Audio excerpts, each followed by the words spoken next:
responsibility. If you're interested, please feel free to pick one up, and I'd be happy to answer any questions you might have. Sure.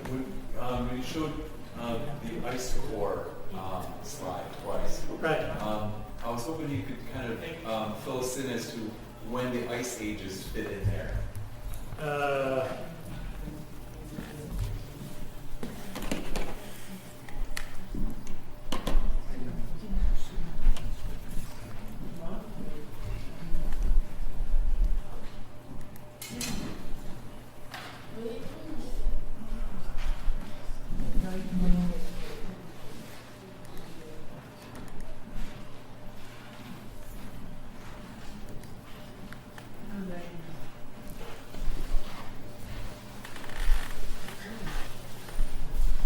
By and large, they came when temperatures plummeted, and let's see. This figure here, oxygen 18 isotope ratio, is a clue as to where water is on the Earth, and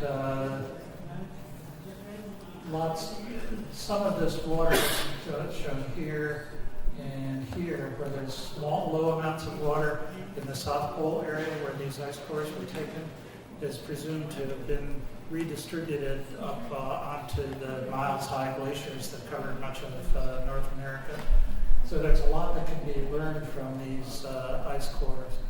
So as we cycle in and out of various ice ages, how is our current temperature related to the last warming trend? Well, this is current temperature is at 0 here. So when CO2 levels rose in the past, even though they're lower than they are now, that's when the ice began to melt and ice ages ended.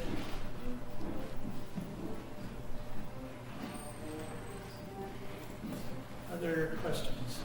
Yes, in the back. You mentioned that we could be adding this. You hear this all the time.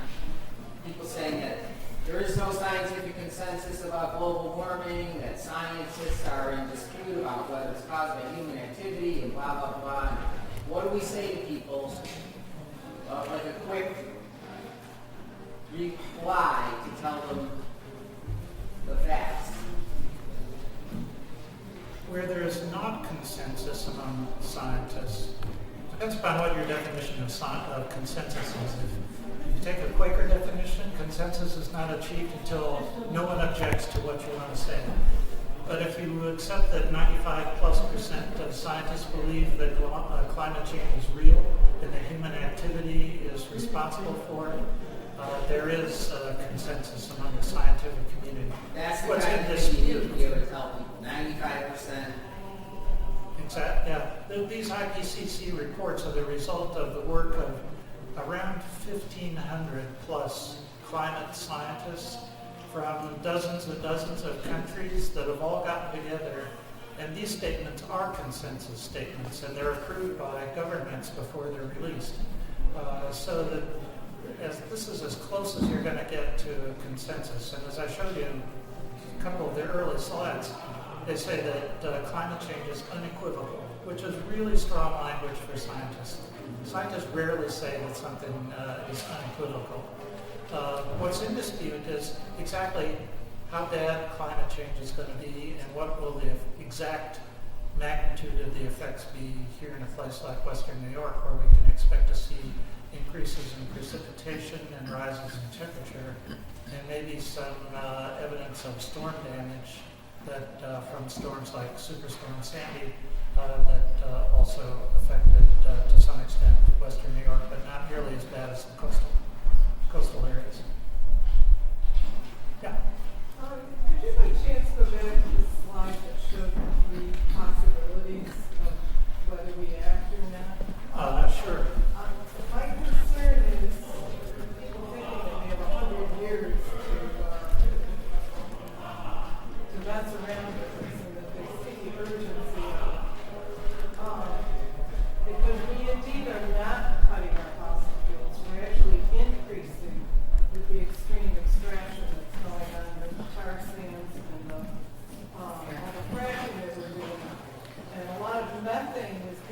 natural gas is methane. A lot of methane is being released with the fracking and transport of natural gas that's happening. And that red line, That's the business as usual scenario, Right, and the which great we're- divergence begins to come after the middle of this century. And one of the things that is so dangerous, if you remember back to the CO2 concentration curves, where I displayed the mean lifetime of these greenhouse gases. The mean lifetime of carbon dioxide is between 30 and 35,000 years. That means that all of the carbon dioxide we're putting in there is basically going to be around forever, for all practical purposes. Close to the same is true for nitrous oxide, although that's not as important to global warming gas as carbon dioxide. And methane, as you correctly point out, although a much lower concentration, is coming from fracking, the natural gas and other petrochemical industries, from agricultural sources like feedlots where cattle are raised, where you feed them corn, and methane comes out of both ends.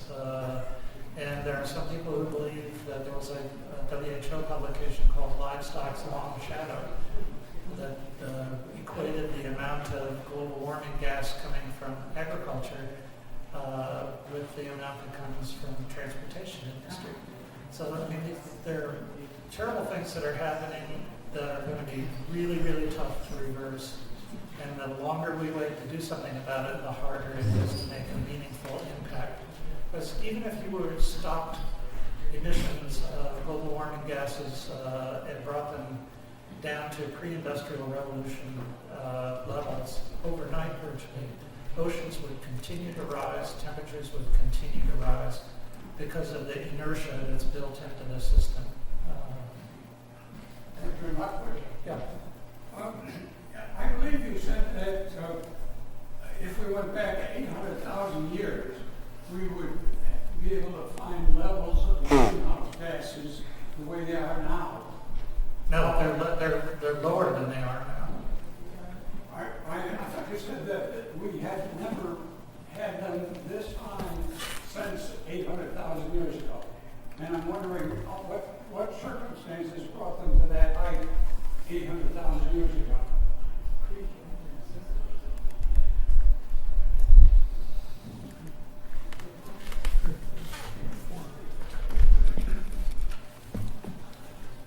There are a number of natural sources for carbon dioxide and methane. Rotting vegetation releases methane. Carbon dioxide is spewed forth by volcanoes. But it has a different chemical composition than the carbon dioxide that's released by burning fossil fuels. The carbon dioxide that comes from volcanoes and from the kind of carbon that's trapped in carbonate reserves in the oceans, for example, has much more carbon-12 in it than it does carbon-13. These are both non-radioactive isotopes. Plants preferentially take up carbon-12 over carbon-13 because it's lighter, it moves through the pores of the plant leaves more easily. So that the CO2 that comes from burning fossil fuels is enriched in carbon-12 over carbon-13. So one of the changes in the atmospheric carbon dioxide is the change in this ratio of carbon-12 to carbon-13 that shows progressive enrichment with this plant origin carbon dioxide, which has to be coming from fossil fuels. So that there are natural sources for these greenhouse gases. But if you look at the time scale on there, it's tens of thousands or hundreds of thousands of years in some cases that it took for these naturally occurring changes to take place. And what we're seeing now is a huge increase in the last 100 years or so. So that the rate of change is completely unprecedented in the paleoclimate literature that extends back hundreds of thousands and in fact millions of years for some forms of this evidence. Yeah. we see some interesting, it looks like about every 100,000 years, there's like this sporadic rise and then a cataclysmic drop. Can you explain what's going on there? I'm not sure that I can explain all of it. I'm in the process of reading it. Gradually rises and then suddenly drops. One of these occurred when an asteroid hit in the area which is now the Yucatan Peninsula, which is described quite vividly in Elizabeth Colbert's book called The Sixth Extinction. And this injected huge amounts of dust into the atmosphere and resulted in global cooling that put an end to, was a mass extinction on a scale of the number of species that was unprecedented at the time. It's a very interesting story behind how that came to be. And she talks about other instances of mass extinctions. Some of these fluctuations, although not as dramatic as shown on some of them, can be due to volcanism, which injects dust into the atmosphere and oxides of sulfur.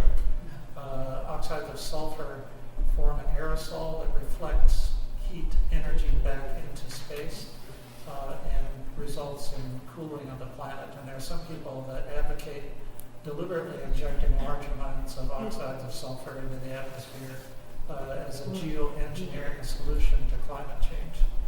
I think those people are nuts. That's just a neurologist and not a psychiatrist.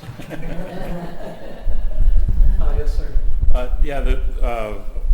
Your statement that there's a correlation between violence between human beings and global warming. There's the Syrian conflict. There's some evidence that the origins of the current Syrian conflict is related to the drought that occurred in the Middle East in the early 2000s. The UN reported that inside Syria, it was the largest internal migration ever recorded of millions of people from the Iraq side of Syria onto the coastal Mediterranean side. Yeah, the collapse of civilizations is an interesting literature, and Jared Diamond wrote a book called Collapse that talks about this. Droughts, in addition to causing undernutrition and rising the price of commodities, destabilize societies, and it's the destabilization of societies and the breakdown of governments that leads to, or is a contributing factor to increases in violence. But there's a guy by the name of Solomon Shang, H-S-I-A-N-G, his name is at Stanford, who's looked at this relationship between past temperatures and outbreaks of violence and collapse of civilizations, and published a couple of papers in Science and Nature, two of the most respected journals, scientific journals there are, and provides some interesting reading. We were in Cambodia and saw the Angkor Wat temple complex, and it's thought that droughts interspersed with periods of heavy flooding based on tree ring evidence that shows periods of droughts and heavy rainfall that coincided with the collapse of the Angkor civilization. So again, here's climate change, a factor in crop failure that then leads to collapse of the civilization, and there almost certainly had to have been an increase in the level of violence as people were competing for scarce resources at that time, which is one of the things that's happening in the Middle East. It's going to get worse too as people start fighting about water. Yeah. A question. I know This reminds me of Atlantis, the legend of Atlantis. Saying. I don't know of any evidence to suggest that Atlantis actually exists. really true. There's a resort called about Atlantis. that. And then, how do you know ice age did you say when it comes to what? Right, he's saying that the high sea levels, something like Atlantis might happen. When it did happen, about 100,000 years. Is that you saying? Yeah. I had a few pictures of that. The paleoclimate. Of that? You saying The evidence from paleoclimate studies, where they use surrogates for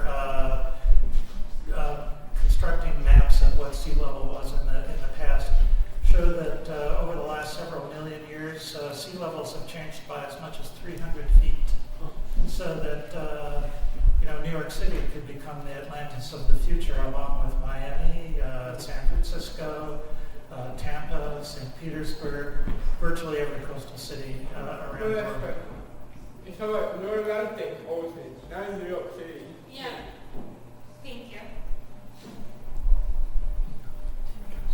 Well, I'm happy to stick around if people are too bashful to hold their hand up in the air. I didn't detect any evidence of that, but I'll be here and happy to answer any questions you might have. One last Just a question. quick comment on that slide. The question that was asked, those 100,000-year cycles have to do with the tilt of the Earth and changes in Earth orbit. They peak about every 100,000 years.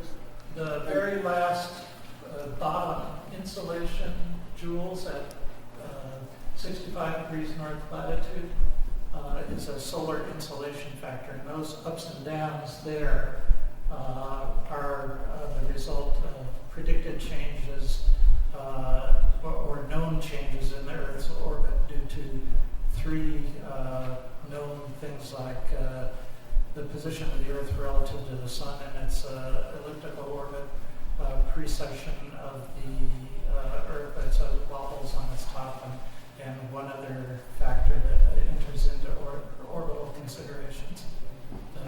But that's where those data come in. That very last part of the bottom figure, part of the figure.